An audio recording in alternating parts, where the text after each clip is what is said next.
Hello बच्चों, welcome to the session. आज की क्लास बहुत इंपॉर्टेंट ग्रामर की क्लास होने वाली है।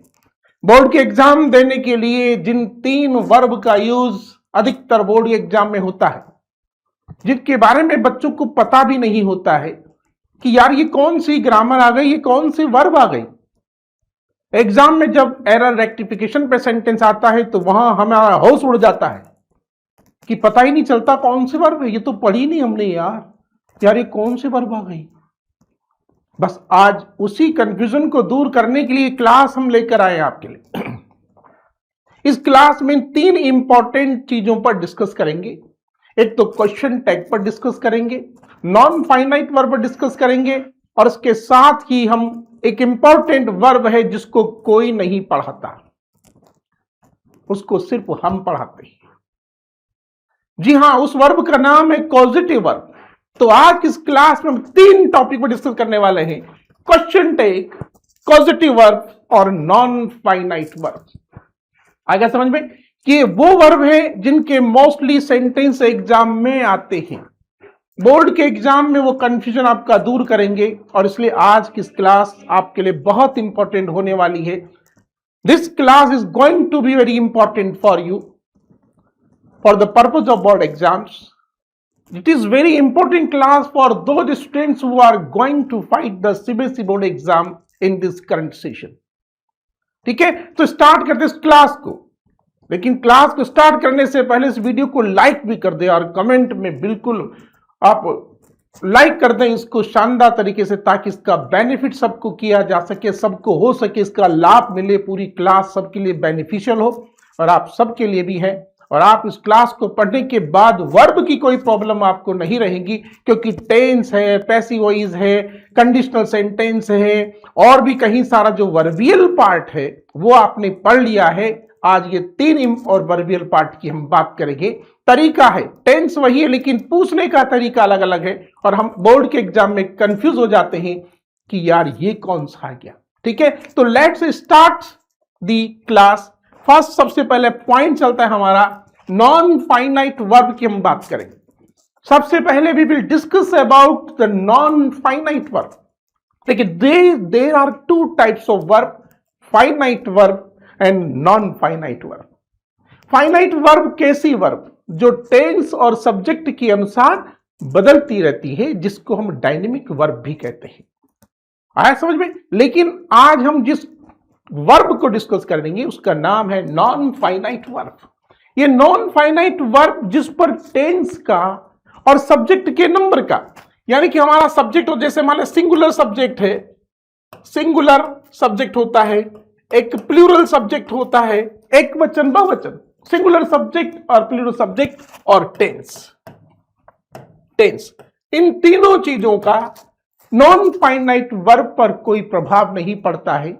एक प्रकार की, अगर हम डेमोक्रेसी की भाषा में कहें तो यार ये एक प्रकार की निर्दलीय उम्मीदवार है। जैसे चुनाव में खड़ा होता है कोई व्यक्ति जो इंडिपेंडेंट होता है, यानी कि किसी पार्टी से जुड़ा नहीं होता है, सेम उसी प्रकार ये वर्ब है। इन वर्ब को हम एक स्वतंत्र और निर्दलीय वर्ब कहेंगे। निर्दलीय, इनका कोई दल नहीं होता, ये न किसी पार्टी में होती है, न सिंगुलर सब्जेक्ट के साथ में अप्लाई होती है, न प्लूरल सब्जेक्ट के साथ, और न किसी टेंस के साथ। यानी टेंस और सब number of the subject in पर कोई प्रभाव नहीं डाल सकते। ये बिल्कुल अप्रभावशाली, यानी कि बिल्कुल इन पर किसी का कोई इफेक्ट पड़ता ही नहीं है। ये एक स्वतंत्र वर्ब होती है, इसीलिए इनका यूज करने में हमें दिक्कत होती है। क्योंकि टेंस से रिलेटेड कोई वर्ब आती है तो हमें तुरंत मालूम पड़ जाता है कि कौन सा टेंस यहां पर आने वाला है, लेकिन ये तो टेंस से भी कोई रिलेशन नहीं रखती, न सब्जेक्ट के नंबर से कोई रिलेशन रखती है, इसलिए इनको नॉन फाइनाइट वर्ब कहते हैं। Those verbs which are not affected with the number of subject as well as the tenses are called non finite verb. तो नॉन फाइनाइट वर्ब कितने प्रकार की होती है?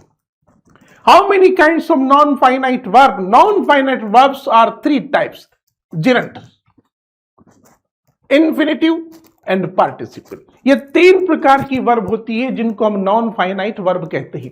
एक तो होती है जिरंड, यानी जिरंड का जो फॉर्मेशन है वो क्या है, फर्स्ट फॉर्म प्लस आईएनजी। तो आईएनजी वाली जो फॉर्म होती है वर्ब की फर्स्ट फॉर्म प्लस आईएनजी वाली जो फॉर्म होती है जिरंड होती है, और टू प्लस वर्ब की फर्स्ट फॉर्म यानी कि टू प्लस वर्ब की जो फर्स्ट फॉर्म होती है ये हमारी इंफिनिटिव फॉर्म कहलाती है। और इसके बाद है पार्टिसिपल। पार्टिसिपल में तीन प्रकार चलते हैं, और तीन प्रकार जब चलते हैं तो एक तो प्रेजेंट पार्टिसिपल होता है इसमें, और पास्ट पार्टिसिपल होता है, और परफेक्ट पार्टिसिपल होता है। यानी तीन प्रकार के पार्टिसिपल हैं। पहला प्रेजेंट पार्टिसिपल, दूसरा आपका पास्ट पार्टिसिपल, और तीसरा आपका परफेक्ट पार्टिसिपल होता है। ठीक है, तो इन तीनों पार्टिसिपल को भी हमें समझना होगा। लेकिन अब दिक्कत ये होती है कि यार आईएनजी वाली फॉर्म तो जिरंड में भी यूज होती है, तो प्रेजेंट पार्टिसिपल का फॉर्मेशन भी आईएनजी वाली फॉर्म होता है, और जो थर्ड फॉर्म होती है वर्ब की वो पास्ट पार्टिसिपल कहलाती है, और हैविंग प्लस वर्ब की थर्ड फॉर्म का जो फॉर्मेशन है ये हमारा परफेक्ट पार्टिसिपल होता है। अब ये कहां कहां कैसे यूज होता है, इनके अलग अलग रूल हैं। जी हां, जिरंड जो है, अब जिरंड की बात आते हैं, एक प्रश्न ये खड़ा होता है कि यार जिरंड भी आईएनजी वाली फॉर्म है और आपका प्रेजेंट पार्टिसिपल भी आईएनजी वाली फॉर्म है, लेकिन ये आईएनजी वाली फॉर्म ये एडजेक्टिव के रूप में यूज होती है। यानी प्रेजेंट पार्टिसिपल की जो आईएनजी वाली फॉर्म है ये किस रूप में आएगी, ये देखो आपके इसमें किस रूप में, एडजेक्टिव के रूप में यूज होती है, लेकिन जिरंड जो है ये नाउन के रूप में यूज होती है। तो जो वर्ब नाउन के रूप में यूज होती है उसको हम जिरंड कहते हैं, जो वर्ब एडजेक्टिव के रूप में यूज होती है उसको पार्टिसिपल कहते हैं। चाहे वो प्रेजेंट पार्टिसिपल हो, चाहे वो पास्ट पार्टिसिपल हो, चाहे वो परफेक्ट पार्टिसिपल हो। अब प्रेजेंट पार्टिसिपल के फॉर्मेशन में आपको ध्यान रखना है कि वर्ब की फर्स्ट फॉर्म के साथ आईएनजी, तो जो वर्ब की फोर्थ फॉर्म होती है ना आईएनजी वाली फॉर्म, उसको हम प्रेजेंट पार्टिसिपल फॉर्म कहते हैं, और जो वर्ब की थर्ड फॉर्म होती है उसको हम पास्ट पार्टिसिपल कहते हैं, और हैविंग प्लस थर्ड फॉर्म का जो फॉर्मेशन होता है उसको हम परफेक्ट पार्टिसिपल कहते हैं, परफेक्ट पार्टिसिपल कहते हैं। ठीक है, तो ये तो नॉन फाइनाइट वर्ब के काइंड्स हैं, प्रकार है। अब इसके बाद में हम स्टार्ट करते हैं। अब आपको समझ में आ गया कि नॉन फाइनाइट वर्ब क्या होती है। नॉन फाइनाइट वर्ब्स को हम यूज भी सीखेंगे, लेकिन इसके पहले एक टॉपिक हमारे इंग्लिश ग्रामर का होता है जिसका नाम है क्वेश्चन टैग। क्वेश्चन टैग, जी हाँ, क्वेश्चन टैग ये एक प्रकार का क्वेश्चन है। टैग क्वेश्चन है जो सेंटेंस के एंड में लगता है, और इस टैग क्वेश्चन को हम टेल क्वेश्चन भी कहते हैं। इसका दूसरा नाम टेल क्वेश्चन भी है। क्यों टैग क्वेश्चन को टेल क्वेश्चन भी क्यों कहते हैं प्यारे बच्चों? क्योंकि ये सेंटेंस की पूंछ पर लगता है, और जो क्वेश्चन सेंटेंस के एंड में अर्थात सेंटेंस की पूंछ पर लगता है उसको टेल क्वेश्चन कहते हैं। टेल माने पूंछ होता है, सबको पता है। तो क्वेश्चन सेंटेंस के एंड में यानी कि सेंटेंस की पूंछ पर लगता है उस पर, उसीलिए उसको टेल क्वेश्चन कहा जाता है। अब टेल क्वेश्चन में, टैग क्वेश्चन में क्या क्या होता है इसकी डेफिनेशन आपको समझ लेनी है। Tag question is also called a tail question also because it is put at the end of the sentence, क्योंकि ये सेंटेंस के एंड में लगता है और इसलिए इसका नाम टेल क्वेश्चन है। रूल नंबर 1 है question tag is used in such A state. ध्यान रखना कि टैग क्वेश्चन का यूज ऐसी स्थिति में होता है। बहुत सी बार तुमको पता ही नहीं होता है कि टैग क्वेश्चन का यूज कहां कहां होता है, किस प्रकार की स्टेट में होता है, और जब तक हमें वो स्टेट मालूम नहीं पड़ेगी किस प्रकार हम कैसे इसका यूज करेंगे, तो यही तो दिक्कत एग्जाम में खड़ी हो जाती है। तो टैग क्वेश्चन की जो स्टेट होती है, जो कंडीशन है वो क्या है, in when speaker stress his on statement, ये इस कंडीशन में यूज होता है जब कोई व्यक्ति जो बोलने वाला है, जो स्टेटमेंट को बोलने वाला है, जो स्पीकर होता है, वो अपनी बात को कहकर अपनी बात पर जोर देता है, या फिर try to know the opinion of other person, या फिर दूसरे व्यक्ति की राय को जानने का प्रयास करता है, उसकी ओपिनियन को जानने का प्रयास करता है, लिसनर की ओपिनियन जानने का प्रयास करेगा। आई राइट लेटर, आरंट आई, क्या मैं नहीं लिखता, क्या ये सही नहीं है? इस प्रकार से हम अपने स्टेटमेंट पर स्ट्रेस करते हैं, या फिर we try to know the opinion of the listener. तो इस कंडीशन में ही टैग क्वेश्चन का यूज होता है। रूल नंबर सेकंड है abbreviated form helping verbs are always used in tag question. ध्यान रहे टेक क्वेश्चन में हमेशा वर्ब का शॉर्ट फॉर्म यूज होता है। Abbreviation form of the verb is always used in tag question. Tag question में हमेशा वर्ब का शॉर्ट फॉर्म आता है। जैसे मान लीजिए आप आर नोट लिखने वाला है तो आर नोट तो बेटा फुल फॉर्म है, लेकिन इसका शॉर्ट फॉर्म आरंट, ये इस प्रकार से लिखा जाता है। वाज नोट है तो वाजंट, डज नोट है तो डजंट, डू नोट है तो डोंट, कैन नोट है तो कांट, शेल नोट है तो शांत, ऑन्ट, विल नोट का ऑन्ट। ऐसे short form of the verb tag question में यूज होती है। करेक्ट फॉर्म की दृष्टि से ये भी बोर्ड के एग्जाम में आते हैं। और सेंटेंस को ध्यान रखना है, एब्रीविएट फॉर्म काम आती है। ये देखिए, ये आपके सामने abbreviate form of the verb है, नोट के साथ चलती है। जैसे डू नोट है, डू नोट का शॉर्ट फॉर्म डोंट होता है, डज नोट का डजंट होता है, डिड नोट का डिडंट होता है, आर आई नोट का आरंट आई होता है। और जैसे एम नोट होता है तो एम नोट का एमंट नहीं होता, उसका आरंट होता है। इस बात का ध्यान रखें। और इसके बाद इज नोट तो इजंट है, हैजंट का हैज नोट का हैजंट है, निड नोट का निडंट है। तो ये आपको ध्यान रखना है। हैव नोट का हैवंट है, हैड नो हैडंट। तो जो भी शॉर्ट फॉर्म बनती है आपके सामने, ये सारी की सारी वर्ब की जो शॉर्ट फॉर्म होती है वही यूज होती है। सब्जेक्ट कहां से लाएंगे? अब दिक्कत ये होती है कि टेक क्वेश्चन में सब्जेक्ट कहां से लाएंगे। टेक क्वेश्चन में सब्जेक्ट जो है इनके वर्ब के बाद ही यूज होता है। यहां पर ये सब्जेक्ट यहां पर एंड में जुड़ जाएगा। जैसे haven't he, hasn't he, haven't I, ऐसे। ठीक है, यानी कि अगर हेल्पिंग वर्ब यहां है तो हेल्पिंग वर्ब प्लस ये शॉर्ट नोट आएगा, फिर यहां पर ये सब्जेक्ट आ जाएगा और ये साइन ऑफ इंटरोगेशन आ जाएगा। तो आपका जो टेक क्वेश्चन होता है वो सेंटेंस के एंड में लगता है। बहुत सी बार बच्चों को पता ही नहीं होता है। मैंने बोर्ड के एग्जाम में देखा है और वहां पर प्रेजेंट इंडेफिनिट का टेक क्वेश्चन यूज कर दिया, 4 ऑप्शन में से लेना था और वो बच्चों को नहीं आया। और जब पता चला तो उनको बच्चों का एक यहां पर एक बात आती है, उसने कहा कि सर ये तो हमारे सिलेबस में नहीं है। अरे सिलेबस में कैसे नहीं है? ये जो टेंस की वर्ब है, हैव नॉट, हैवंट, हैड, हैवाजी, क्या टेंस का पार्ट नहीं है? ये भी टेंस का पार्ट है। टेक क्वेश्चन भी टेंस का ही पार्ट है। आप इसको आउट ऑफ टेंस नहीं कह सकते, लेकिन टेक क्वेश्चन के नाम से दे दिया जाता है, लेकिन होता टेंस का ही पार्ट है। इसलिए इसको हम आउट ऑफ सिलेबस नहीं कह सकते। इसलिए इसको पढ़ाना बहुत जरूरी हो जाता है आपके लिए, और इसलिए ये क्लास हम आपके लिए लेकर आए हैं।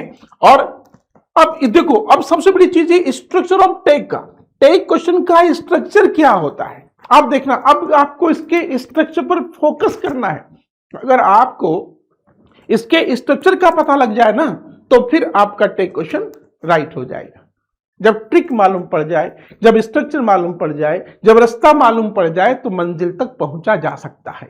जब हमको ट्रिक मालूम पड़ जाए तो हम अपने लक्ष्य तक पहुंच सकते हैं। और यहां ये क्लास आपको अपने लक्ष्य की ओर ले जाएगी, ताकि आपका जो ग्रामर का सेक्शन है उसमें कोई भी सेंटेंस में गलती ना हो, एरर को आप आसानी से फाइंड आउट कर सके। इसीलिए आपको ये चीज हम लेकर आए हैं आपके लिए। आ गया समझ में? तो ये आपके लिए हम इसीलिए लेकर के आए हैं। ठीक है, तो पहले स्ट्रक्चर का पता चले कि टेक क्वेश्चन का स्ट्रक्चर क्या होता है। अब इसका स्ट्रक्चर को सीखने से पहले आपको देखना होगा कि सेंटेंस आपका पॉजिटिव हो। पॉजिटिव का मतलब सेंटेंस अफर्मेटिव हो, जिसमें नोट ना हो।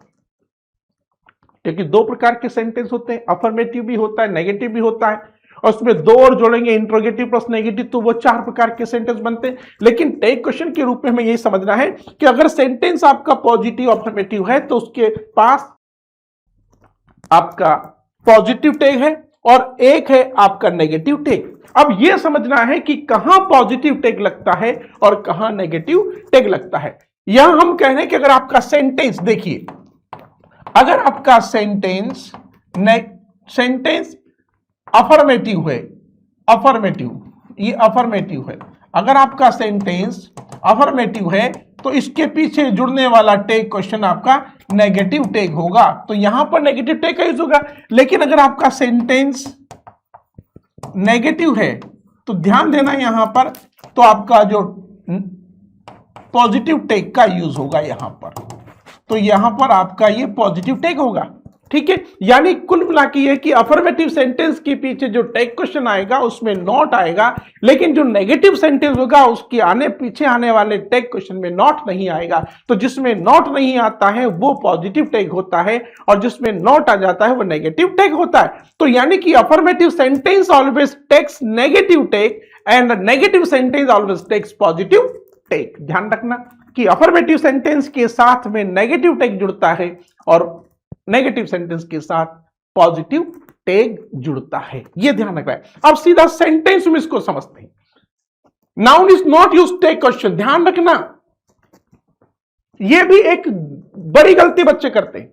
जब टेक क्वेश्चन में सब्जेक्ट आता है तो सब्जेक्ट के रूप में नाउन यूज नहीं होता। कभी कभी सेंटेंस में नाउन आ जाता है, किसी व्यक्ति वस्तु का नाम आ जाता है, तो वो नाम का नाम ही टेक क्वेश्चन में नहीं आता है, बल्कि टेक क्वेश्चन में उस नाउन से रिलेटेड प्रोनाउन का यूज होता है।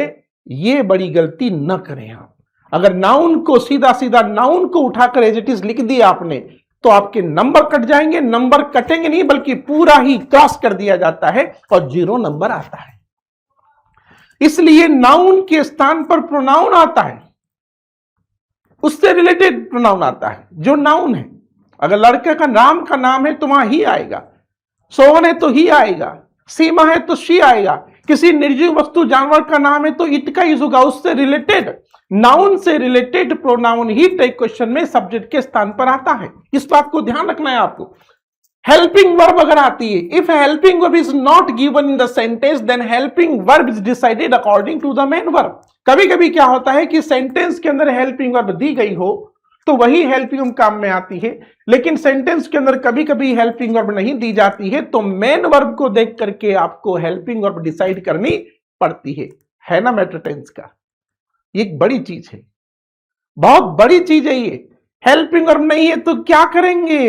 हौस उड़ जाते हैं बच्चों के, हवाइयां उड़ जाती है, क्या करेंगे? घबरा जाते हैं, रोने लग जाते हैं। अरे रोने की जरूरत नहीं है, सीधा सा सिंपल तरीका है। हेल्पिंग वर्ब आई है तो वही यूज होगी, हेल्पिंग वर्ब नहीं आई है तो मेन वर्ब को देखना पड़ेगा और मेन वर्ब देख करके आपको हेल्पिंग वर्ब डिसाइड करनी पड़ेगी। जैसे ये सेंटेंस है, Ram is going to Jaipur, Ram Jaipur जा रहा है, तो देखो हेल्पिंग वर्ब यहां पर इज आई है इसलिए हमने इज का यूज कर दिया। अब चूंकि सेंटेंस हमारा अफर्मेटिव है, इसमें नोट नहीं आया, Ram is going to Jaipur, Ram Jaipur जा रहा है, तो ये सेंटेंस हमारा अफर्मेटिव है। तो अफर्मेटिव सेंटेंस के साथ में ये नेगेटिव टेक जुड़ेगा, तो ये नेगेटिव टेक यहां पर जुड़ गया। ये आपका नेगेटिव टेक है तो इजंट ही हो गया ना, इज नॉट ही नहीं कर सकते। अगर आपने गलती से यहां पर इज नॉट ही कर दिया पूरा तो ये गलत हो जाएगा। शॉर्ट फॉर्म आएगी इजंट ही, और ही का राम के स्थान पर ही आया है। अगर आपने राम का राम लिख दिया, नाउन को नाउन की तरह ही रिप्लेस कर दिया उसी जगह पर, तो आपका सेंटेंस गलत हो जाएगा। इसलिए राम नाउन के स्थान पर प्रोनाउन का यूज करना है, जैसे यहां हमने किया है। दूसरा सेंटेंस की हेल्पिंग वर्ब आई है तो वही यूज करेंगे, वो कर दिया। लेकिन नहीं आती है तो क्या करेंगे भाई? नहीं आती है तो भाई साहब आपको देखना पड़ेगा, मेन वर्ब को देखकर डिसाइड करनी पड़ेगी। अगर सेंटेंस में मेन वर्ब की फर्स्ट फॉर्म आई है तो डू का यूज करना पड़ेगा। अगर वर्ब की फर्स्ट फॉर्म के साथ एस लगा हुआ है तो फिर डज लाना पड़ेगा। अगर वर्ब की सेकंड फॉर्म है तो आपको हेल्पिंग वर्ब डिड डिसाइड करनी पड़ेगी। इतना सा फॉर्मूला याद रखना है, ज्यादा दिमाग इसमें चलाना नहीं है। वर्ब की फर्स्ट फॉर्म है तो डू, वर्ब की फर्स्ट फॉर्म के साथ में एस या ईएस लगा हुआ है तो फिर आपको हेल्पिंग वर्ब डज का यूज करना है। अगर सेकंड फॉर्म वहां आई है तो आपको हेल्पिंग वर्ब डिड डिसाइड करनी है। क्लियर हो गया? हाँ सर क्लियर हो गया। तो जब ये चीज क्लियर हो गई तो समझ लो कि आप क्वेश्चन से रिलेटेड कोई भी अगर एरर रेक्टिफिकेशन आता है तो आप उसको फाइंड आउट कर सकते हो। ही गोज टू ऑफिस, जैसे सेंटेंस है ही गोज टू ऑफिस, वो ऑफिस जाता है। अब देखो ये सेंटेंस में यहां पर हेल्पिंग वर्ब नहीं है, इज, एम, आर, वाज, वर, है, जो, हैड, कुछ नहीं है। कोई सी भी हेल्पिंग वर्ब यहां नहीं आई है तो फिर क्या करेंगे भैया? हेल्पिंग वर्ब नहीं है तो मेन वर्ब देखो, मेन वर्ब यहां पर गोज है और इसके यहां ईएस लगा हुआ है, गो के साथ ईएस लगा हुआ है, तो ये गोज है तो हेल्पिंग वर्ब हमने डज डिसाइड कर दी और डजंट ही कर दिया क्योंकि यहां पर अफर्मेटिव सेंटेंस है। अफर्मेटिव सेंटेंस है तो यहां पर नोट आ गया। कुल मिला के सेंटेंस में नोट नहीं होता है तो टेक क्वेश्चन में नोट आता है, और अगर सेंटेंस में नोट होता है तो टेक क्वेश्चन में नोट नहीं आता है। अब यहां सेकंड फॉर्म देखो सेइंग है, तो यहां पर हमने डिड डिसाइड कर दी। ठीक है, तो subject of statement related to animal to lifeless things that it tag. तो अगर देखो कोई भी निर्जीव वस्तु व जानवर सब्जेक्ट के रूप में आता है तो वहां पर इट का यूज होता है। ठीक है, the cow is running it. अब देखो यहां पर सेंटेंस है the cow is running isn't it, तो काउ के लिए हमने इट का यूज किया है। यहां सीधा काउ को रेफर नहीं किया है, ऐसा नहीं कि इजंट काउ कर दिया, नहीं, काउ नहीं आएगी भैया, काउ से रिलेटेड प्रोनाउन आएगा इट। ठीक है, अब ये सिंपल सा तरीका याद, ये एक जनरल रूल याद रखना, positive statement always takes negative tag and negative statement takes positive tag, बस ये ध्यान रखना है। आ गया समझ में? तो सेंटेंस आपका अफर्मेटिव है या पॉजिटिव है तो उसके पीछे जुड़ने वाला टेक नेगेटिव होगा। अगर आपका सेंटेंस नेगेटिव है तो उसके पीछे जुड़ने वाला टेक पॉजिटिव होगा। सब्जेक्ट ऑफ, अब देखो कुछ इंडेफिनिट सब्जेक्ट होते हैं, जैसे नो वन है, someone, no one, everyone, anyone, everybody, nobody, somebody, ये इंडेफिनिट सब्जेक्ट होते हैं। ये अगर सब्जेक्ट रूप में आते हैं तो टेक क्वेश्चन में इनके साथ में दे का यूज होता है। ठीक है, इफ अगर सेंटेंस में फ्यू, लिटल, नाइदर, नॉन, ये नथिंग, हार्डली, रेयरली आते हैं तो पॉजिटिव टेक इज यूज्ड, तो इनके साथ में अब देखो ध्यान रखना, सबसे इंपॉर्टेंट पॉइंट है ये, जैसे फ्यू है, लिटल है, नाइदर है, नन है, नो वन है, nothing, hardly, rarely, seldom, scarcely, never, ये शब्द अगर सेंटेंस में यूज होते हैं, इनमें से कोई सा भी सेंटेंस में शब्द, कोई सा भी वर्ड जो नेगेटिव, क्योंकि ये जितने भी वर्ड है ना, ये सारे के सारे नेगेटिव मीनिंग प्रोवाइड करते हैं। ये जितने भी सेंटेंस आप देख रहे हैं, जितने भी वर्ड देख रहे हैं, ये सब नेगेटिव मीनिंग प्रोवाइड करते हैं, इसलिए इनके पीछे जुड़ने वाला टेक पॉजिटिव होता है। इस बात का ध्यान रखिए। जैसे सेंटेंस आपके पास आ गया, nobody believe we do it, अब जैसे यहां पर आ गया नोबडी, अब नोबडी आ गया तो हमने दे का यूज कर दिया। अब नोबडी यहीं आ गया, इसलिए यहां पर पॉजिटिव टेक डोंट दे नहीं लिखा हमने, क्योंकि सेंटेंस में नो पहले ही आ गया है। Nobody, no one, little, few अगर ये आते हैं सब्जेक्ट के रूप में तो फिर हमेशा ध्यान रखने आपको पॉजिटिव टेक यूज करना है। सब्जेक्ट में देयर, वन, दिस, दैट आ जाता है तो ये देखा जी आ जाते हैं। Negative tag of I am, अब देखो आई एम अगर आ जाता है, अगर आई एम आता है तो अब बहुत से बच्चे क्या करते हैं कि एमंट आई करने का प्रयास करते हैं, यानी एम नोट का शॉर्ट फॉर्म एमंट नहीं होता, क्या होता है, आरंट होता है, आरंट होता है और सब्जेक्ट तो आ ही रहेगा। जैसे ये है पॉजिटिव टेक में एम आई हो जाता है। ठीक है, इस बात में ध्यान रखना। नेक्स्ट है जैसे I am going to meet her, अब जैसे यहां सेंटेंस है कि I am going to meet her, मैं उसे मिलने के लिए जा रहा हूं, तो यहां पर पॉजिटिव टेक नहीं है, नेगेटिव टेक है जो आरंट आई है। अगर एम, हाँ आई एम सेंटेंस अगर पॉजिटिव है और उसके पीछे नेगेटिव टेक जुड़ेगा तो वह आरंट होता है। लेकिन अगर सेंटेंस मान लीजिए नेगेटिव आ गया, जैसे I am not going to there, तो फिर एम आई रहेगा, आर आई नहीं होगा। बस ये भी आपको ध्यान रखना है, नहीं तो यहां पर भी एरर बन जाता है, यहां पर भी एग्जाम में एरर बना दिया जाता है, आपको शॉर्ट आउट करने के लिए कहा जाएगा। यहां पर आपको आर आई करके दे दिया जाएगा, तो ये सेंटेंस गलत हो गया, तो ये नहीं आएगा, तो इस जगह क्या आएगा, ये आएगा। यानी कि नेगेटिव होने पर ही आरंट आई होगा, एमंट का एमंट नहीं होता है। और अगर पॉजिटिव टेक लगता है तो एम आई हो जाएगा, आर आई नहीं होगा। ये सबसे इंपॉर्टेंट चीज है जो मोस्टली एग्जाम में टेक क्वेश्चन के रिलेटेड में पूछा जाता है, बस आपको ध्यान रखना है। इंपेरेटिव सेंटेंस अगर आता है तो उसके पीछे ऑन्ट और यू का लेंगे। जब अगर सेंटेंस आपका इंपेरेटिव हो जिसमें आज्ञाएं दी जाती है, ऑर्डर दिया जाता है, तो उसका टेक क्वेश्चन ऑन्ट यू, ठीक है, ऑन्ट यू या विल यू में चेंज होता है। ठीक है, ये आपको ध्यान रखना, कुछ नहीं है। यानी नेगेटिव यानी इंपेरेटिव सेंटेंस के पीछे जुड़ने वाला टेक पॉजिटिव और नेगेटिव दोनों में से कोई सा भी हो जाता है, इसलिए ये इंपेरेटिव सेंटेंस एग्जाम में कम पूछा जाता है, तो आप तो स्टेटमेंट पर ध्यान देना होगा।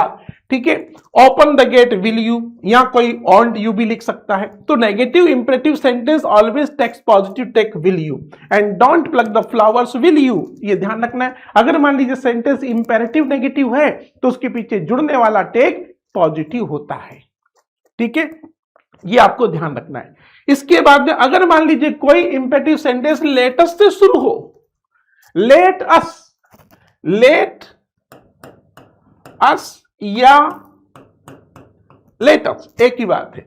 तो इनके पीछे जुड़ने वाला टेक हमेशा सेल वी होता है, ये फिक्स है, ध्यान रखना, बदलेगा नहीं।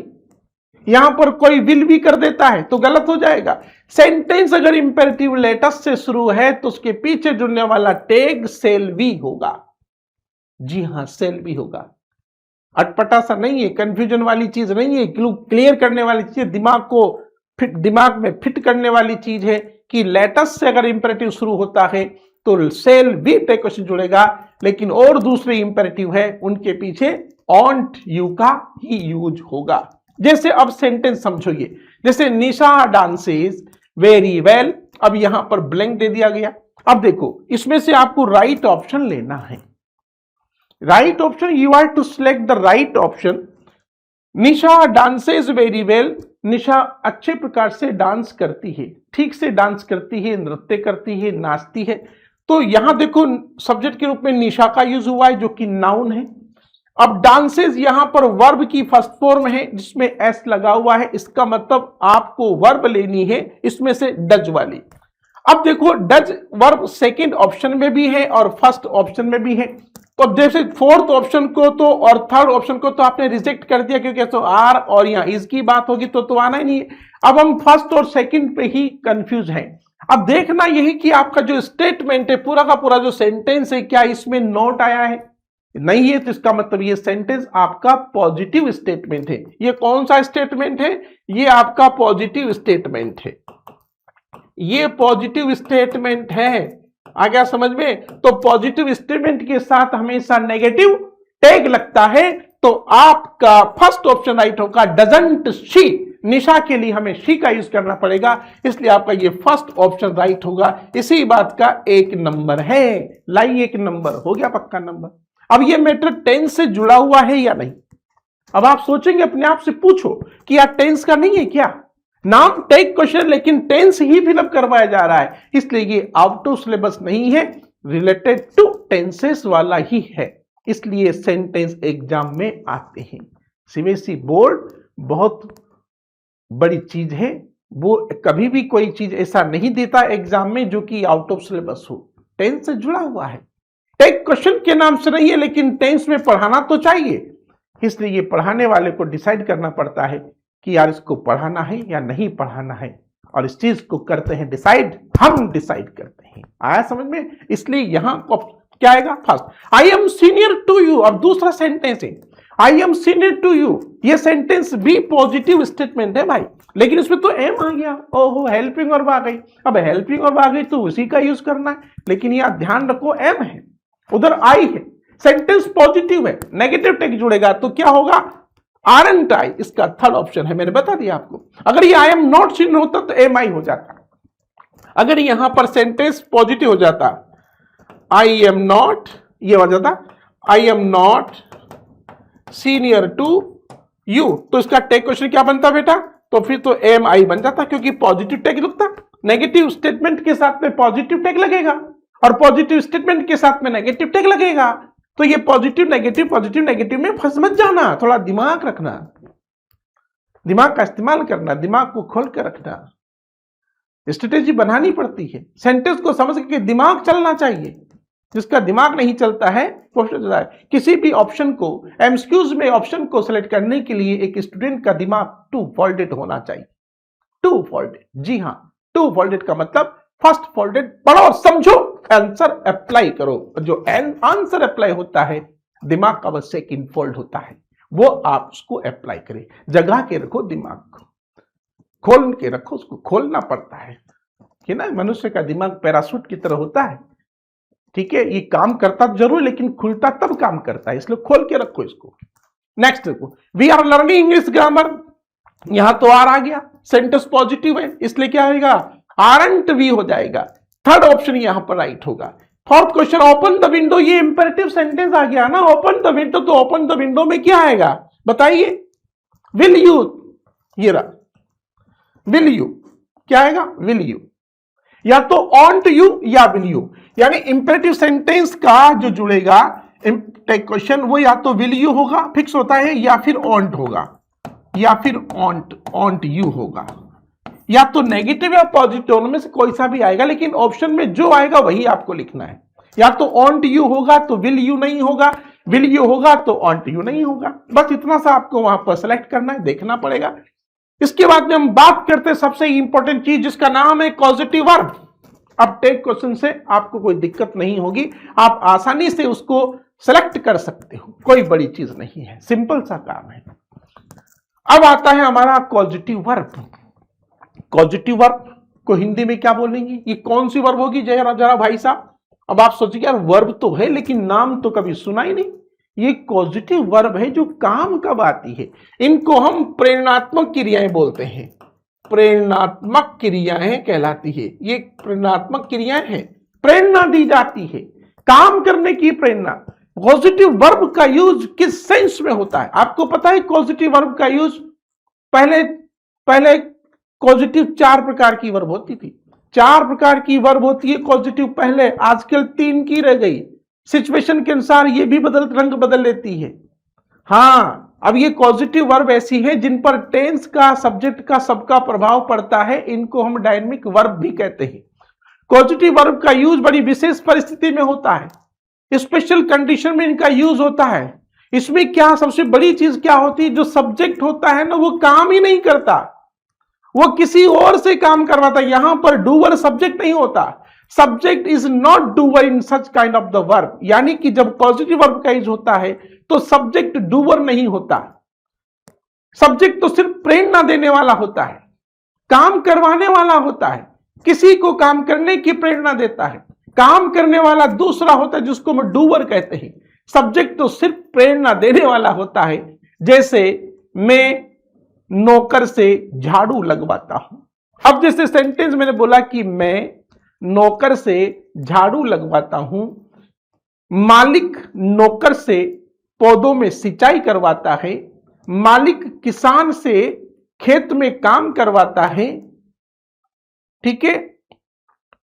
तुम टेलर से कपड़े सिलवाते हो, तो तुम तो यू सब्जेक्ट हो गया, लेकिन डूअर तो टेलर है भाई। आपके कपड़े सिलने वाला कौन है, टेलर है, तो टेलर इसमें डूअर है जो मेन वर्कर है।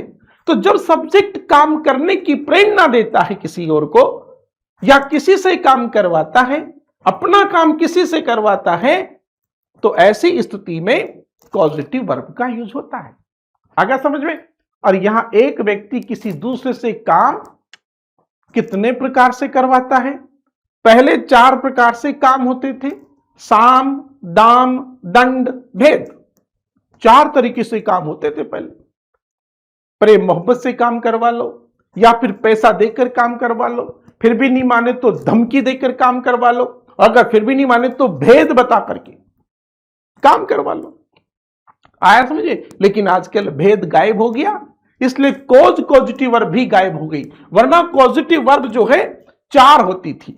ये 4, ये जो पॉजिटिव वर्ब है ये भेद बताकर यूज ही रखती। अब there are 4 types of positive verbs in English language, get, make, cause और हैव।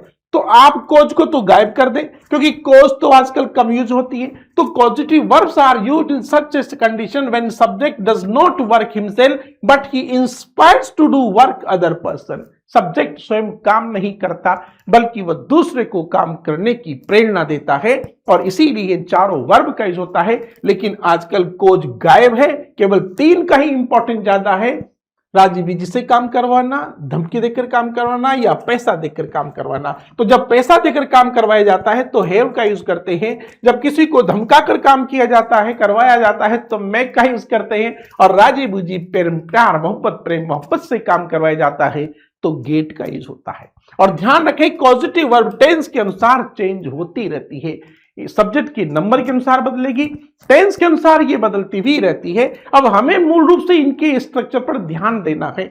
पॉजिटिव वर्ब का यूज एक्टिव वॉइस और पैसिव वॉइस दोनों में होता है, लेकिन वर्ब का जो फॉर्मेशन है, जो यूज करने का तरीका है, जो अप्लाई है इसका सेंटेंस में, वो अलग प्रकार का है। ये आपको समझना होगा। टेंस को एक तरफ हटाओ, लेकिन ये यूज कहां कैसे होता है उसको आपको समझना है। Positive verbs are change according to tense and subject. मैंने कह दिया कि सब्जेक्ट के अनुसार बदलेगी। इफ सब्जेक्ट इज सिंगुलर तो पॉजिटिव वर्ब भी सिंगुलर होगी, अगर टेंस बदलता है तो टेंस के अनुसार वर्ब भी बदल जाएगी। तो अब आप देखो, सबसे पहले हमें गेट का हैव का यूज करना है। These two causative verbs are used in active voice and passive voice। ध्यान रखना, this is very important point. Get और हैव ये दो वर्ब ऐसी हैं जिनका दोनों ही एक्टिव वॉइस और पैसिव वॉइस दोनों में ही यूज होता है। अब इनका एक्टिव वॉइस पैसिव वॉइस भाई साहब टेंस की तरह नहीं होता, जहां आप फट से वर्ब भर देंगे मजा आ गया, नाचने लग जाओगे एग्जाम में, ओ एक्टिव वॉइस भर दिया, पैसिव भर दिया, नहीं भरना आता। एक्टिव वॉइस का पैसिव, पॉजिटिव वर्ब का पैसिव वॉइस अलग प्रकार का होता है, टेंस का पैसिव वॉइस अलग प्रकार का होता है, जो हमने आपको बता दिया है। आया समझ में? लेकिन पॉजिटिव वर्ब का पैसिव वॉइस और एक्टिव वॉइस फॉर्मेशन कैसे भरना पड़ेगा, यहां सबसे इंपॉर्टेंट पॉइंट है। अब देखिए, इनको स्ट्रक्चर के अनुसार हम सीखेंगे। ये स्ट्रक्चर आपके सामने है। सबसे पहले हम गेट की बात कर रहे हैं। गेट पॉजिटिव वर्ब का एक्टिव वॉइस, ये जो स्ट्रक्चर है दोनों ये एक्टिव वॉइस के स्ट्रक्चर है। देखो एक्टिव वॉइस में सबसे पहले क्या आएगा, सब्जेक्ट आएगा भाई।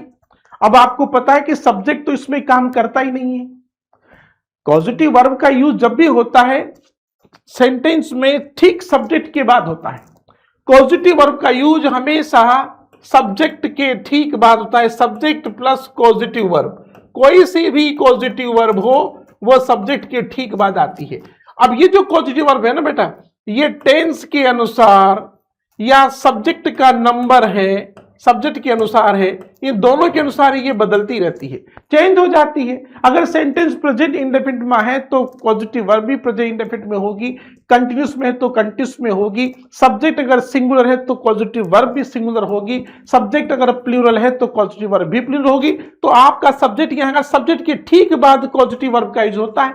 अब यहां गेट आ गया और यहां डूअर, अब पॉजिटिव वर्ब के ठीक बाद डूअर होता है, क्योंकि सब्जेक्ट काम नहीं करता, सब्जेक्ट ये काम करने वाला डूअर है। इस डूअर को ये प्रेरणा करता है, इंस्पायर करता है कि सब तो पॉजिटिव वर्ब आ गए सब्जेक्ट के बाद, फिर सब्जेक्ट के बाद में डूअर आता है किस स्ट्रक्चर में, एक्टिव वॉइस के स्ट्रक्चर में, और इसके बाद यहां पर टू प्लस वर्ब की फर्स्ट फॉर्म और फिर डायरेक्ट ऑब्जेक्ट आता है। ध्यान रखना इस चीज का, जब गेट का यूज होता है एक्टिव वॉइस में तो यहां आने वाली फॉर्म इंफिनिटिव होती है मेरे बच्चों। ये नॉन फाइनाइट वर्ब का कॉम्बिनेशन है, यही तो मजा है भाई साहब। और ये कहते हैं ना कि यहाँ यार मजा कैसे, ये काऊ काऊ है, गेट पॉजिटिव और टेंस के साथ बदल रही है, डूवर बीच में आ गया, फिर बताओ यहाँ कितनी बड़ी काऊ काऊ होती है। आप देखो तो सही यार, काऊ काऊ होती कि नहीं होती, होती है ना काऊ, कैसे कैसे नहीं होती बताओ। वही कहावत याद है कि कोयल ने कव्वे से पूछा कि तू शादी क्यों नहीं करता। कोयल ने कव्वे से पूछा तू शादी क्यों नहीं करता, तो कौवा बोला बिना शादी की जिंदगी में इतनी काऊ काऊ है। बस वही चीज यहां लागू होती है। बताओ, टेंस तो गई, जब टेंस में ही इतनी काऊ काऊ, पॉजिटिव और टेंस हर जगह टेंस में, टेंस की वजह से इतनी काऊ काऊ जिंदगी में है, तो भाई साहब इसलिए यहां पर पॉजिटिव वर्ब के साथ इन्फिनिटिव आ गया। इसको हम इन्फिनिटिव कहेंगे। क्या कहेंगे? इन्फिनिटिव, यानी वर्ब की फर्स्ट फॉर्म से पहले टू आएगा अगर पॉजिटिव आया। लेकिन अगर हैव का यूज होता है तो वर्ब की फर्स्ट फॉर्म ही आएगी, जिसको हम बेयर इन्फिनिटिव फॉर्म बोलते हैं। ये बेयर इन्फिनिटिव फॉर्म होती है। आप समझ लेना इस चीज को, नहीं तो बुरी तरह से फंस जाओगे। हाँ, इतनी काऊ काऊ होती है यहां पर, इसलिए भाई साहब टेंस को बढ़िया समझ लो, तो काऊ काऊ करने की जरूरत ही नहीं पड़ेगी आपको। तो यहां देखो कि अगर हैव का यूज होता है तो यहां आने वाली वर्ब की फर्स्ट फॉर्म से पहले टू नहीं आएगा, लेकिन अगर गेट आता है तो यहां आने वाली वर्ब के पहले टू आएगा। ये एक्टिव वॉइस का फॉर्मेशन है। लेकिन इसी का ही पैसिव वॉइस ये रहा। पैसिव वॉइस में सब्जेक्ट पहले आएगा, फिर पॉजिटिव वर्ब आएगा, फिर देखो ये डायरेक्ट ऑब्जेक्ट यहां आ जाएगा इन प्लेस ऑफ डूअर। और एक्टिव वॉइस की पॉजिटिव और के पैसिव वॉइस में हमेशा सिर्फ वर्ब की थर्ड फॉर्म ही अप्लाई करनी है। This is very important point यार। एरर रेक्टिफिकेशन पे जबरदस्त आता है मामला, हवाइयां उड़ जाती है वहां पर, नाक कान बराबर हो जाते हैं यार, समझ में नहीं आ रही क्या बने यार। टेंस, सारे टेंस याद होने के बावजूद भी गलत हो जाती है वर्ब।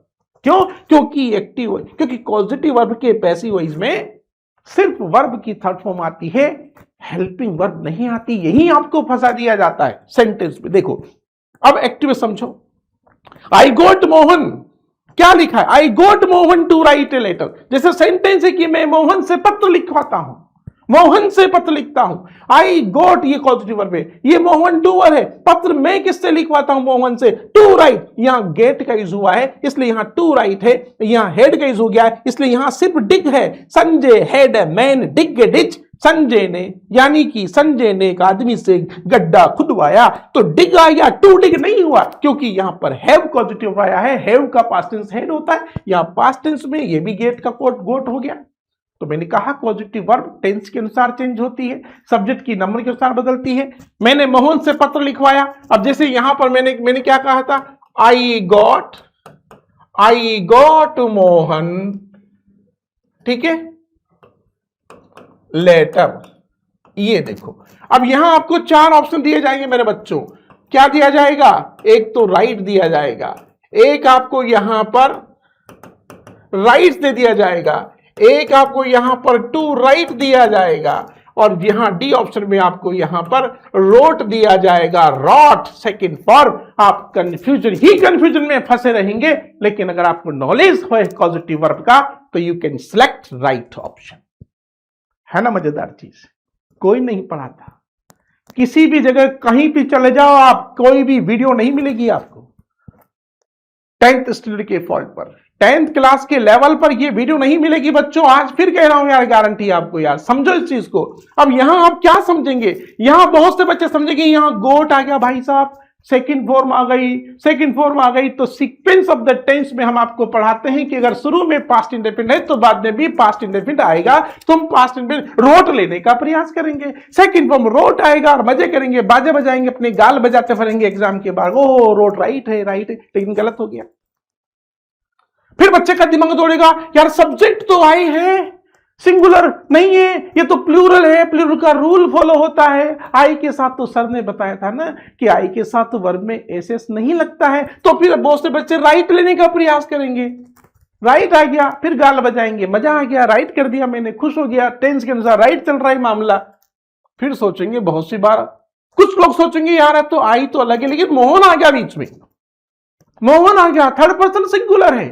फिर दिमाग दौड़ेगा प्रेजेंट इंडेफिनिट की तरफ कि द सब्जेक्ट सिंगुलर तो वर्ब इज सिंगुलर, तो सब्जेक्ट सिंगुलर है मोहन, तो वर्ब के साथ एस लगेगा, तो फिर इसमें से राइट्स लेने का प्रयास करेंगे। बहुत से दिमाग जो है इधर उधर दौड़ता फिरेगा भाई साहब, आपके दिमाग के टुकड़े हो जाएंगे, ऐसे टुकड़े हो जाएंगे कि इस दिल के टुकड़े हजार हुए कि यहां गिरा कि वहां गिर के वहां गिरा। यार आप बिल्कुल कंफ्यूजन की पोजीशन में आ जाएगा। ठीक है, जो एंट्रोपी ऑफ माइंड है ना, बढ़ जाएगी आपकी। केमिस्ट्री की भाषा में बोलते हैं ना कि एंट्रोपी ऑफ माइंड बढ़ जाती है ना, डिस्पर्स हो जाती है, तीतर भीतर की कंडीशन में आ जाता है इंसान। तो ध्यान रखने, इसलिए बात को फिक्स करो कि आई के बाद यहां गोट है, और गोट क्या है? ये पॉजिटिव वर्ब है, गेट, पास्ट टेंस है, और मोहन से काम करवाया जा रहा है कि मैंने मोहन से पत्र लिखवाया है, इसलिए गेट के बाद सीधा इंफिनिटिव फॉर्म आएगा, टू राइट। स्ट्रक्चर याद रखना, अगर यहां हेड का यूज कर देंगे तो सिर्फ राइट आएगा बेटा, टू नहीं लगेगा उस वर्ब की फर्स्ट पहले, तो ध्यान रखना। This is very important point, आपको याद रखना होगा। पॉजिटिव वर्ब का ये फंडा दिमाग में फिट कर ले आप। इन द पैसिव वॉइस देखिए, अब पैसिव की बात करेंगे हम, तो पैसिव वॉइस में भी आपका सेंटेंस क्या होगा? अब ये सेंटेंस पैसिव वॉइस है, देखो ये सेंटेंस पैसिव वॉइस है, ये तो एक्टिव वॉइस है। अब इसका पैसिव देखो, लेटर वहां है, लेटर यहां आ गया। पैसिव वॉइस में भी सब्जेक्ट प्लस पॉजिटिव वर्ब तो आएगा। पैसिव का जो स्ट्रक्चर होता है वही होता है, पैसिव वॉइस का सब्जेक्ट स्ट्रक्चर भी होगा पॉजिटिव वर्ब, और फिर आ जाएगा यहां सब्जेक्ट प्लस पॉजिटिव वर्ब, फिर यहां पर आएगा आपका डायरेक्ट ऑब्जेक्ट के बाद आएगा आपकी सीधी वर्ब की थर्ड फॉर्म, फिर आएगा यहां पर बाय, और फिर ये डूअर यहां पर आ जाएगा। जैसे सेंटेंस में आई गोट ए लेटर रिटन, सिर्फ गलती से यहां पर वाज रिटन या हैड रिटन कुछ भी करने का प्रयास मत करना। पॉजिटिव वर्ब के पैसिव वॉइस में सिर्फ वर्ब की थर्ड फॉर्म का ही यूज होता है, जिसको हम पास्ट पार्टिसिपल फॉर्म भी कहते हैं। यही फंसता है बच्चा, इसलिए आज ये इंपॉर्टेंट क्लास हम लेकर आएंगे आपके लिए, बहुत इंपॉर्टेंट है। टेंस अलग है, पॉजिटिव वर्ब अलग है, ध्यान रखना, है ना? समझ में आ रही नहीं आ रही बात? आगे ना, अरे अब तो मन में लड्डू फूट रहे होंगे यार, अब तो आप कहेंगे यार सर अब तो कोई सी भी वर्ब आ जाए, अब तो धनाधन धनाधन भर देंगे, है ना, अब तो कर ही दोगे यार, तुम ई सरल के बच्चे हो यार, क्या बात करते हो। तो संजय हैड अ डिक, अब देखो हेड आ गए हैं, अब ये डिच डायरेक्ट ऑब्जेक्ट है जो था, अब यहां भी थर्ड फॉर्म डग ही रहेगी, यहां पर वाज डग या हैड बीन डग करने का प्रयास मत करना, ऑप्शन में आपको दिए जाएंगे, लेकिन आपको सिर्फ वर्ब की थर्ड फॉर्म ही लेनी है। इसके बाद हम मेक कॉजेटिव वर्ब की बात करते हैं, तो मेक कॉजेटिव वर्ब का यूज सिर्फ एक्टिव वॉइस फॉर्मेशन में ही होता है, पैसिव में नहीं होता है। और मेक के बाद हमेशा वर्ब की फर्स्ट फॉर्म ही आती है, इसमें भी टू नहीं आता है, ध्यान रखना। सब्जेक्ट प्लस मेक डूबर और योर फर्स्ट फॉर्म, तो ही मेड अस लाफ, जैसे आगे हो गया यूज मेक का मेड, तो यहां पर लाफ ही रहेगा। तो मेक पॉजिटिव वर्ब के बाद भी आने वाली वर्ब की फॉर्म से पहले, फर्स्ट फॉर्म से पहले टू का यूज नहीं होता है, ये आपका पॉजिटिव वर्ब है, ठीक है। Positive verb is used like get in active voice, ठीक है। अब देखो, अब नॉन फाइनाइट वर्ब्स की बात करते हैं, जिसका भी सेंटेंस समझ में आ जाएगा आपको। नॉन फाइनाइट वर्ब्स आ रही है, डेफिनेशन क्या है, those verbs which are not affected by tense and number subject are called non finite verb. तीन प्रकार की वर्ब होती है, इन्फिनेटिव, जेरेंड और पार्टिसिपल। जैसा कि मैंने आपको बताया, इन्फिनेटिव का फॉर्मेशन होता है टू प्लस वर्ब की फर्स्ट फॉर्म, जेरेंड का होता है टू प्लस वर्ब की फर्स्ट फॉर्म प्लस आईएनजी, और पास्ट पार्टिसिपल का होता है प्रेजेंट, यानी पार्टिसिपल तीन प्रकार के होते हैं आपके, यानी कि present, past perfect, present participle, past participle और परफेक्ट पार्टिसिपल, जो मैंने शुरू में आपको समझा दिया था वो है। एक तो होता है प्रेजेंट पार्टिसिपल, क्या होता है प्रेजेंट पार्टिसिपल, दूसरा होता है आपका पास्ट पार्टिसिपल,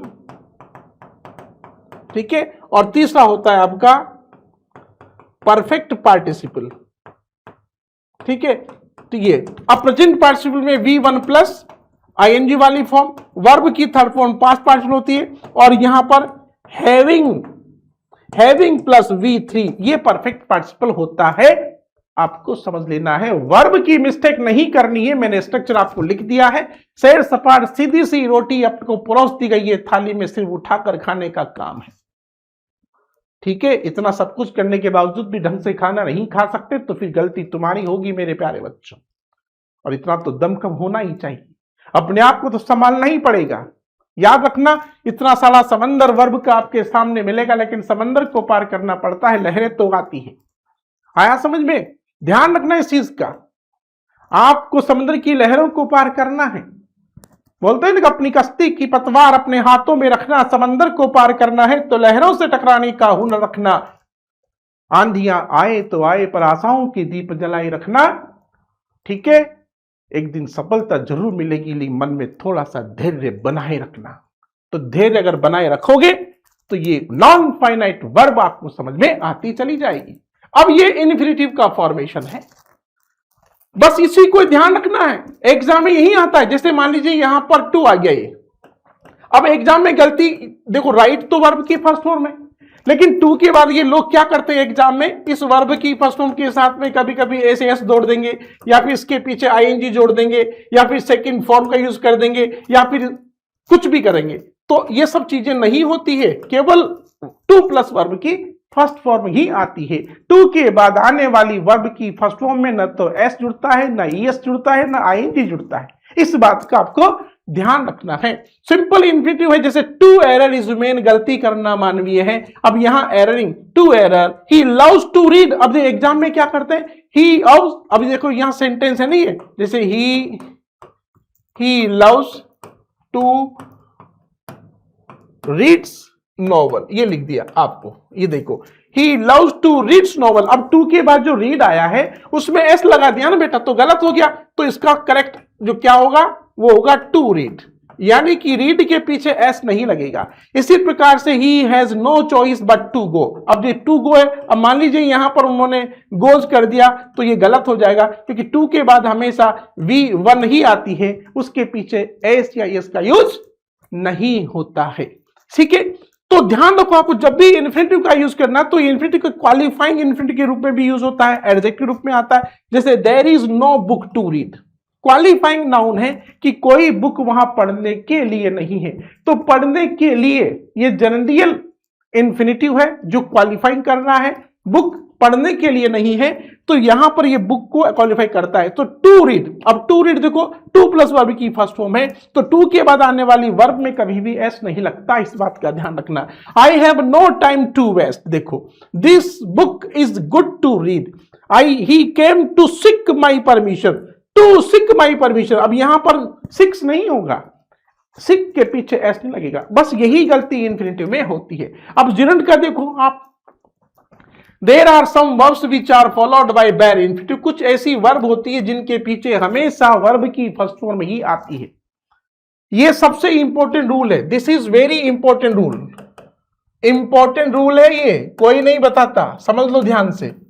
उसके बाद कौन सी वर्ब आती है, आप देखो सेंटेंस में कुछ ऐसी वर्ब होती है, जैसे एक तो, अब देखो एक तो है कौन सी, हियर है आपकी, सी है, फील है, ऑब्जर्व है, एच ई है, हियर है, ये एच ई हियर है, see feel observe, need not, dare not, had better, had rather, would rather have, ठीक है।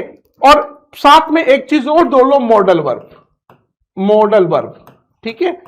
अब इनके बाद में हमेशा बेयर इन्फिनेटिव, बेयर इन्फिनेटिव का मतलब होता है सिर्फ ओनली वर्ब की फर्स्ट फॉर्म विदाउट टू, जैसे ही हैड बेटर, अब बेटर आ गया तो यहां पर टू रिजाइन नहीं होगा। अगर हैड बेटर के बाद टू रिजाइन आ जाए, अगर सेंटेंस ऐसे आता है एग्जाम में, जैसे अगर सेंटेंस एग्जाम में आ जाता है इस प्रकार से कि he had better to resign, ये he had better to resign, अच्छा हो कि वो इस्तीफा दे दे, तो he had better to resign, तो यहां पर आपको ये सेंटेंस गलत हो गया है, आपको सेंटेंस में वहां पर फॉर्मेट बना के दिया जाएगा इस प्रकार से। अब उसको फॉर्मेट को आपको फॉलो करना है, तो यहां लिखेंगे वो आपको एरर और यहां लिखेंगे करेक्शन। तो देखो बेटा गलती हो गई ना टू के बाद में, यानी कि यहां पर एरर क्या है, क्या है, टू रिजाइन आया है, तो यहां पर पूरा का पूरा टू रिजाइन एरर है, और सिर्फ क्या होगा, करेक्शन रिजाइन, यानी कि इस टू को हटाना पड़ेगा, यानी कि हेड बेटर के बाद आने वाली वर्ब से पहले टू नहीं आएगा, यानी बेयर इन्फिनेटिव फॉर्म कहलाएगी। इसी प्रकार ये बैड है, बिड वर्ब है, बैड, अब ही बेड मी गो, अब बेड वर्ब आ गया तो इसके पीछे भी गो से पहले टू नहीं आएगा, शेल वॉच हिम डांस, ठीक है। तो ये सब ध्यान रखना आपको, वॉच है, रेडर है, जो भी है आपका, वॉच भी इसमें आ जाता है, ऑब्जर्व भी है, वॉच वर्ब भी इसके अंदर, ये देखो वॉच भी यहां लिख लो, वॉच है आपका। इसी प्रकार से ये बिड है, बिड जिसको अलविदा बोलते हैं, तो ये बिड बेड बिडर, तो ये जो बिड वर्ब है, शी वर्ब है, फील वर्ब है, ऑब्जर्व है, नीड नॉट और मॉडल वर्ब है, इनके बाद आने वाली वर्ब हमेशा फर्स्ट होती है, जिसको हम बेयर इन्फिनेटिव फॉर्म कहते हैं, यानी कि विदाउट टू आने वाली वर्ब होती है। तो बीच अब देखो, there are some verbs and adjectives that are followed by infinitive to, अब कुछ ऐसी वर्ब भी हैं जो कि उसके इन्फिनेटिव से फॉलो होती है। अब जैसे ये वर्ब है, कुछ ऐसी वर्ब है जिनके पीछे इन्फिनेटिव आता है, देखो एग्री है, डिजायर है, hope, expect, want, wish, promise, refuse, dare, decide और फेल, ये जो वर्ब लिखी ऊपर, दिमाग रखना मेरे बच्चों, ये सब इंपॉर्टेंट चीजें हैं, यही यहाँ टेंस में सब एक तरफ चले जाते हैं, बस आपको तो इनको, और जानबूझ के ऐसी सेंटेंस एग्जाम में आते हैं, इन वर्ब का यूज करके दिया जाता है ताकि आप कंफ्यूजन में आ जाएं और आप गलती कर बैठे, ठीक है। तो यहां पर ये वर्ब आपके पास है। अब जैसे adjective glad, happy, eager, anxious, easy, hard और एबल रेडी है, जैसे I am ready to go, अभी इनके पीछे क्या आएगा, जैसे आई एम रेडी, अब रेडी आ गया, रेडी क्या है आपका, ये एडजेक्टिव है, तो इसके पीछे टू गो आ गया, ठीक है। ही एक्सपेक्ट्स टू पास, वो पास होने की आशा करता है, he expect, he promise to come here, अब प्रोमिस के पीछे भी टू कम हो गया, I shall be glad to allow, ये ग्लेड के पीछे भी इन्फिनेटिव ही आता है, इसका ध्यान रखना। तो ये वर्ब आपके सामने है, मैंने बिल्कुल इंपॉर्टेंट एडजेक्टिव अब बिल्कुल शॉर्ट आउट करके लिख दिया गया ताकि कोई कंफ्यूजन आपके पास न रहे और ये पूरा का पूरा आपको समझ में आ जाए। अब इसी प्रकार से like, dislike, stop, begin, can, volume, इनके पीछे इन्फिनिटी और जिन दोनों में से कोई सी भी वर्ब आ जाती है। ये कुछ ऐसी वर्ब है जिनके पीछे आप चाहें तो वर्ब का यूज कर सकते हैं या इन्फिनिटिव का, तो ऐसी वर्ब एग्जाम में बहुत कम आती है। आई लाइक डांसिंग भी राइट है, तो आई लाइक टू डांस भी राइट है। तो ये वर्ब एग्जाम में कम आती है, लेकिन जिनके पीछे फिक्स रूल होते हैं वो एग्जाम में ज्यादा आते हैं। ठीक है, इसके बाद हम जिरंड की बात करें तो जिरंड देखो, सबसे पहले जिरंड की जो वर्ब है ये नाउन के रूप में काम करती है। नाउन भी एक नॉन फाइनाइट वर्ब है, यानी वर्ब की फर्स्ट फॉर्म प्लस आईएनजी वाली फॉर्म जो है ये भी जिरंड फॉर्म कहलाती है। और टीचिंग, जैसे यहां पढ़ाना, टीचिंग इज एन आर्ट, पढ़ाना एक कला है, तो यहां पर टू टीच भी हो सकता है, to teach an art. Infinitive और जिरंड दोनों ही नाउन सब्जेक्ट के रूप में यूज हो जाती है, लेकिन इन जिरंड आती है तो उसके पीछे आईएनजी लगेगा। इसका रोल सब्जेक्ट वर्ब कंकोर्ड पर ज्यादा होता है, जहां इनके साथ सिंगुलर वर्ब का यूज होता है। सब्जेक्ट वर्ब कंकोर्ड की वीडियो में हम इस चीज को बड़ी इंपॉर्टेंट तरीके से समझा चुके हैं, या एक बार फिर समझने का आपको गोल्डन अपॉर्चुनिटी मिली है, भूल मत जाना। आया समझ में? तो इन सब के जैसे टीचिंग इज आ गया, वॉकिंग इज आ गया, स्टॉप शाउटिंग, ठीक है, चिल्लाना बंद करो, तो स्टॉप के बाद आने वाली वर्ब हमेशा जिरंड होती है। और एक और रूल में लिखता हूं, यहां पर यहां लिख रहा हूं मैं प्रीपोजिशन। सेंटेंस में मान लीजिए अगर प्रीपोजिशन आता है तो प्रीपोजिशन के बाद आने वाली वर्ब के साथ बेटा आईएनजी जुड़ता है, यानी प्रीपोजिशन के बाद आने वाली वर्ब हमेशा जिरंड होती है। जिरंड होती है, जैसे I am fond of reading the book, मैं बुक पढ़ने का शौकीन हूं, तो फॉन्ड ऑफ आ गया इसलिए रीडिंग आ गया। अगर एग्जाम में आ जाए कि I am fond of to read book तो गलत हो जाएगा, क्योंकि ऑफ के बाद आने वाली वर्ब में आईएनजी जुड़ता है, टू नहीं लगता। ठीक है, तो जिरंड फॉर्म ही प्रीपोजिशन के बाद आती है। इस बात का कोई भी प्रीपोजिशन हो या कोई भी प्रीपोजिशनल फ्रेज हो, उसके पीछे आने वाली वर्ब में आईएनजी जुड़ता है। इस बात को याद रखना, गांठ बांध लेना, दिमाग में फंसा लेना अच्छी तरह से, ताकि भूल ना जाओ, नहीं तो नंबर कट जाएगा एक। अब दूसरी ओर देख, कुछ वर्ब होती है जैसे माइंड है, अवॉइड है, consider, enjoy, excuse, finish, miss, give up, go on, can not, ये जो वर्ब आ रही है, हेल्प है, बाय, कीप ऑन, इन सब के पीछे भी हमेशा जिरंड फॉर्म ही आती। जैसे आई अवॉइड टू गो, अब जैसे मान लीजिए मैंने यहां लिख दिया आपको I avoid to go there, ठीक है, मैं वहां जाना टालता हूं, तो भाई साहब गलत हो गया सेंटेंस, क्योंकि ये अवॉइड आ गया ना, अवॉइड, ये अब अवॉइड के बाद टू गो नहीं आएगा, क्या आएगा, गोइंग आएगा। ध्यान रखना, ये जो वर्ब है ना, feel, mind, avoid, consider, enjoy, excuse, finish, miss, give up, go on, can not, help, by, keep on, इनके बाद हमेशा जो वर्ब आएगी उसके पीछे आईएनजी जुड़ेगा। इसको हम जिरंड फॉर्म कहते हैं। जैसे I don't mind your smoking, तुम्हारे धूम्रपान करने पर मुझे कोई आपत्ति नहीं है। आई डोंट माइंड, ये माइंड आ गया ना, तो माइंड के बाद जो वर्ब आएगी स्मोकिंग होगा, नॉट टू स्मोक, इन्फिनिटिव नहीं होगी, क्या होगी, जिरंड होगी। जिरंड का मतलब आईएनजी वाली फॉर्म। ठीक है, इसी प्रकार ही केप्ट ऑन सिंगिंग, उसने गाना जारी रखा, ही केप्ट ऑन रनिंग, उसने भागना जारी रखा। ठीक, तो केप ऑन के बाद भी वर्ब आती है, आईएनजी वाली फॉर्म आएगी। ठीक है, ये आपकी जिरंड फॉर्म है। अब पार्टिसिपल की बात करें तो present participle, past participle, perfect participle, ये 3 प्रकार के पार्टिसिपल होते हैं मेरे बच्चों, दिख रहे सामने स्क्रीन पर, समझो। प्रेजेंट पार्टिसिपल, पास्ट पार्टिसिपल और perfect participle. Having plus verb की थर्ड फॉर्म, ध्यान रखो, हैविंग के बाद थर्ड फॉर्म आनी है। थर्ड फॉर्म को पास्ट पार्टिसिपल कहते हैं और आईएनजी वाली फॉर्म को प्रेजेंट पार्टिसिपल कहते हैं। अब जिरंड भी होती है, लेकिन प्रेजेंट पार्टिसिपल में अंतर क्या है, ये प्रेजेंट पार्टिसिपल एडजेक्टिव के रूप में यूज होता है।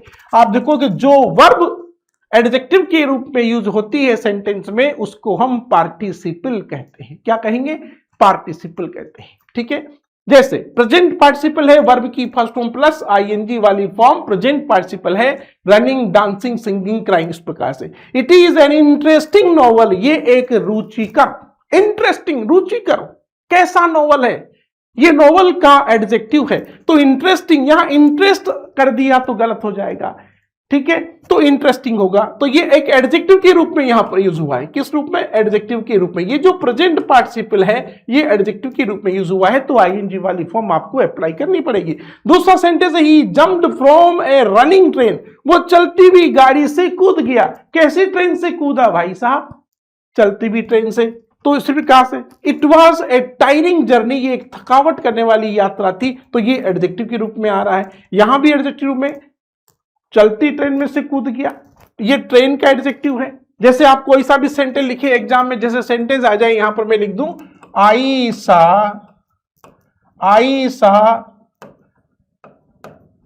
रमेश, ठीक है, I saw Ramesh to walk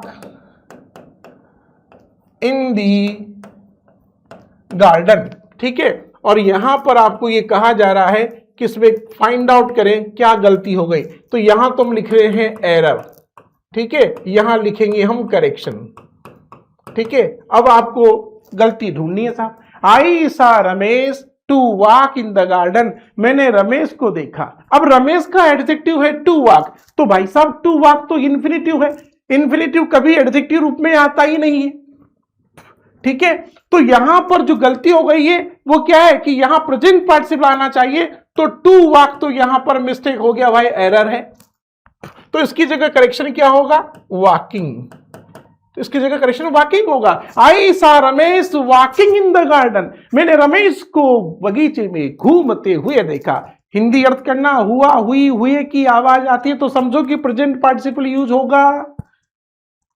जैसे आपने कहा ना, जैसे मैडम राइड्स द बस वाला जो लेसन है, उसमें उसने वल्ली ने देखा गाय को सड़क पर भागते हुए देखा। वल्ली सा the cow running in front of the bus, यानी वल्ली ने गाय को बस के आगे भागते हुए देखा। कैसी गाय को देखा? भागती हुई गाय को देखा था। तो रनिंग के एडजेक्टिव है उस गाय का, काउ का एडजेक्टिव है।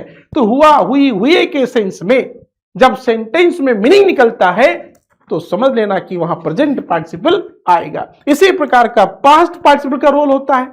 इसी प्रकार पास्ट पार्टिसिपल आता है आपका, देखो डिसीव्ड बाय, ये थर्ड फॉर्म में। पास्ट पार्टिसिपल में वर्ब की थर्ड फॉर्म का यूज होता है, प्रेजेंट पार्टिसिपल में आईएनजी वाली फॉर्म का यूज होता है। बस इतना सा डिफरेंस आपको याद रखना है और कुछ नहीं। इसके बाद हम बात करते हैं हमारे परफेक्ट पार्टिसिपल का। परफेक्ट पार्टिसिपल का सीधा सा फंडा है, दिमाग में कुछ रखना ही नहीं है इसका। तो फॉर्मेशन क्या है बेटा?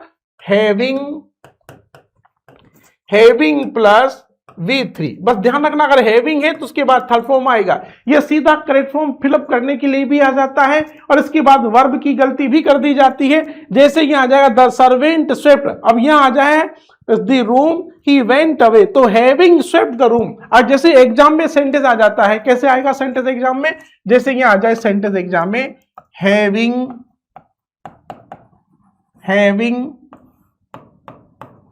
द रूम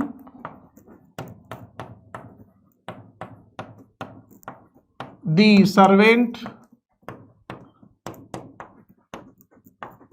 वेंट अवे, ठीक है। अब यहां आपको चार ऑप्शन दिए जाएंगे। यहां पर एक तो गया